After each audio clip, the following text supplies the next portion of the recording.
Hey guys, check out.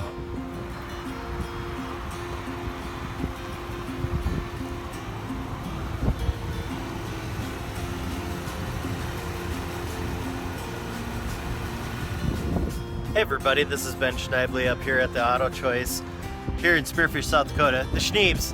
And I have a 2016 Jeep Wrangler Backcountry here today that I'm gonna talk to you guys a little bit about the axle lock feature on this vehicle. Let's get inside and take a look. So the 2016 Jeep Wrangler Backcountry here has an extra feature for your off-roading or rock crawling capabilities that not every Jeep has. It has the axle lock feature. So what that does is at low, slow speeds, when you are in four-wheel low, you will be able to lock the differentials on your Jeep, and that way the wheels will continue to spin at the same rate. Your traction control is not going to send power different ways. It's going to send it to all the wheels at the same rate, which helps you keep traction in rock crawling. So I'm going to show you the ways to put that in. So down here we have the automatic transmission shifter, and then we have the transfer case shifter. Automatic transmission shifter is going to put you in reverse, neutral, and drive. The transfer case shifter is going to put you into 4 high, neutral, 4 low, and up into 2 high again.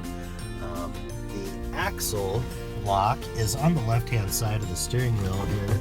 If we come down right there, we've got the axle lock, and that button needs to be pushed once we are in 4-wheel low.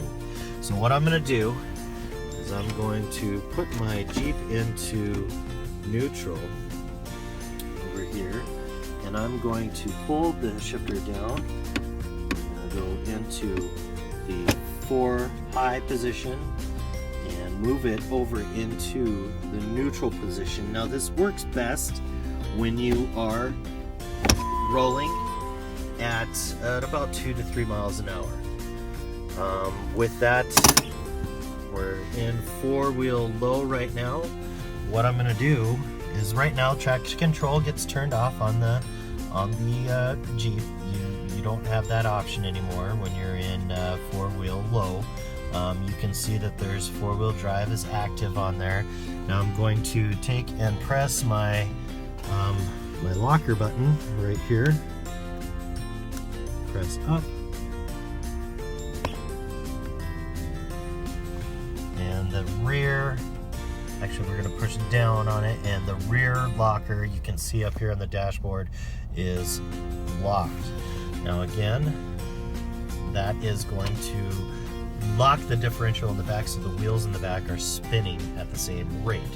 So after you're done rock crawling and you're in a situation where you need to have that extra traction that's constantly there and not spinning out, this would be, now you can change your vehicle back to whatever 4-wheel drive setting you want, or you can put it back into 2-wheel drive just by going through the process. You press the axle locker again, then you can shift it into 4 high or 4 low. Remember to stay at a low, slow speed at about 2 to 3 miles an hour. You can do that. You can put it in 4-wheel high if you're at a lower speed as well. You don't have to be completely set still. It actually recommends that you do have a slow speed when you're shifting into those gears. So anyway guys, thanks for watching. This is the Schneebs up here at Auto Choice. My number is 605-641-9900. If you have any questions or comments, please leave them below or get a hold of me and look at autochoicespearfish.com. Talk to you soon guys. Thanks.